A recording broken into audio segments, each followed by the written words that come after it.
Okay, so I have tried and tried and tried and tried and tried and tried again so many times trying to make a video, trying to nerd out about typewriters, because I was gonna make like I guess I was gonna make some sort of video about why, because this is my Smith Corona here, completely manual. I was gonna make a video about why you might wanna consider going with a daisy wheel. One of these electric, digital daisy wheel typewriters instead of a manual, which there's nothing wrong with manual typewriters. But, you know, for the price, I paid $9 for this thing. It is a Nakajima, branded as a Sears. It's got, here, if you take a look at that, 10K text memory, 80 character display. It was the Sears LXI. I tried looking it up on Google, but there's like a million different products, not just typewriters, but like a million different things with the label of LX1, so screw it.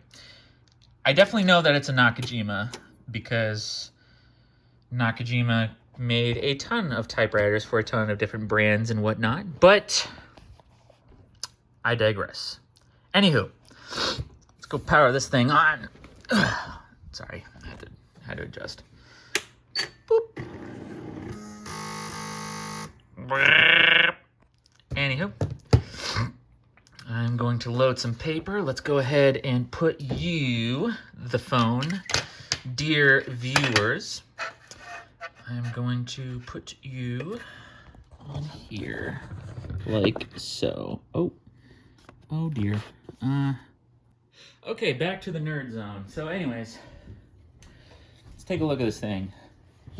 Right? So, we're gonna type. We're gonna type stuff on it. We're gonna type the quick brown fox jumps on the lazy dog. Period. Enter. Fantastic. I'm gonna enter again. Let's see here. This is the screen. It's got like one of those Game Boy screens where it's like it's a weird green, and it works if I press mode. Go to store, name of file. It does stuff. It's got a keyboard. Where is it? Where's my finger? Keyboard 2 function. That's kind of cool. I always like the keyboard 2 function on my other Nakajima. I have a Swintech branded. It's a 1186 CM with a parallel port, which I want to make like I want to do a project with like a Raspberry Pi to control the printer port on it to do cool stuff. But anyway, I digress. Right? So I lost my train of thought.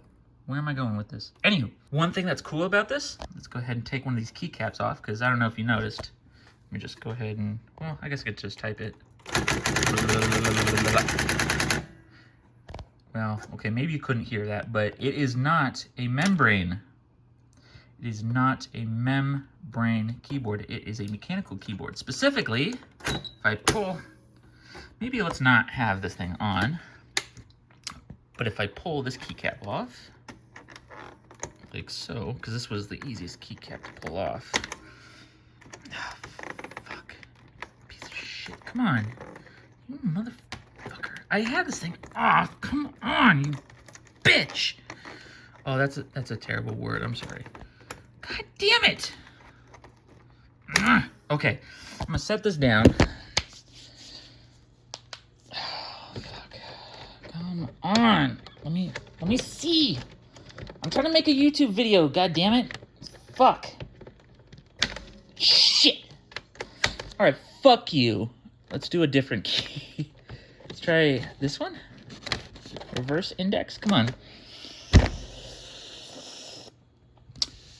Okay, the first time I pulled the keycap off, it was a lot easier than now, and I don't know why.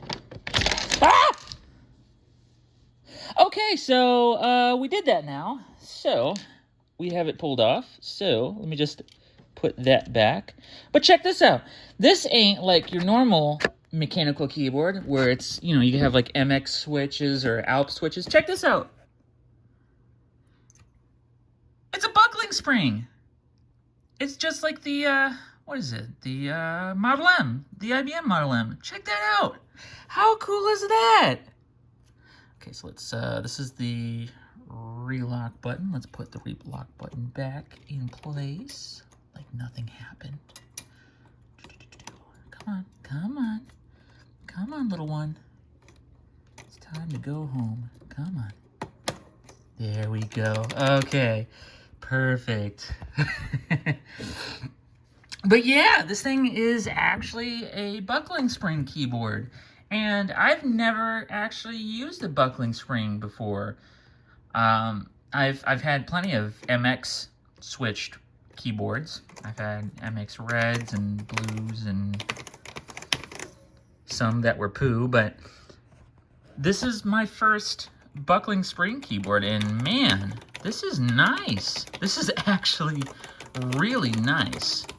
I understand why people go crazy over Model M's, but I digress. So, cool stuff it's got. Let's turn it back on.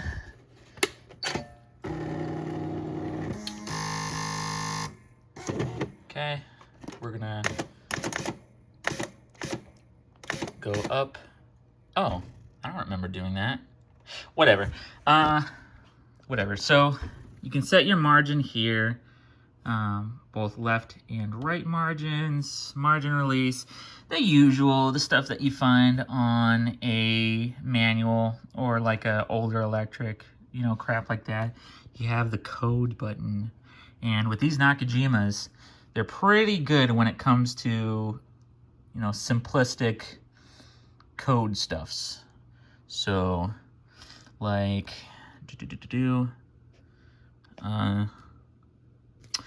code bold,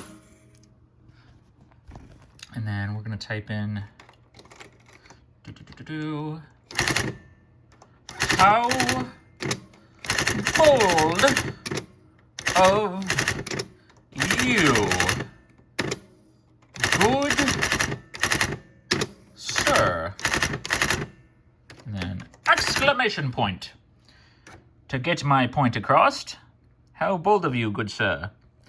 So that's pretty cool. You can do that with, I mean, I guess you could do that with like a manual, but like you have to press it. Well, yeah, you press it and then you go back, press it again, I guess. But, you know, it's a lot easier on here. And let's turn that off. Bold. Okay. So let's also check out another thing that makes this cool and makes daisy wheels just cool in general. Oh, well here, this is what I was gonna do. I was gonna type cool, but I messed up, as you can see. So, we have a backspace. Well, it's backspace on a computer, but this is like the correction crap. Where the hell? So, and then we actually type it out. Cool. And then we put another exclamation point, and another, and another, and then we add, because I am trash, I am furry trash, I am also trans, so we have to do this. Boop, and then boop. Look at that! How cute is that? That is so cute, right? Oh my goodness. I love this thing. This thing is fantastic. It's built like a tank, even though it's made out of plastic instead of metal. Like most manuals, is still built like a tank. And check this out. If I just go ahead and carefully, if I can just, oh, this is really hard to do with one hand. But check it out. It's got a handle, so you can carry it around like a cute little briefcase. It's not like, you know, this where you have a whole stinking, well, you have a separate case and then it's a pain in the butt to put the typewriter back in the case. it is the case.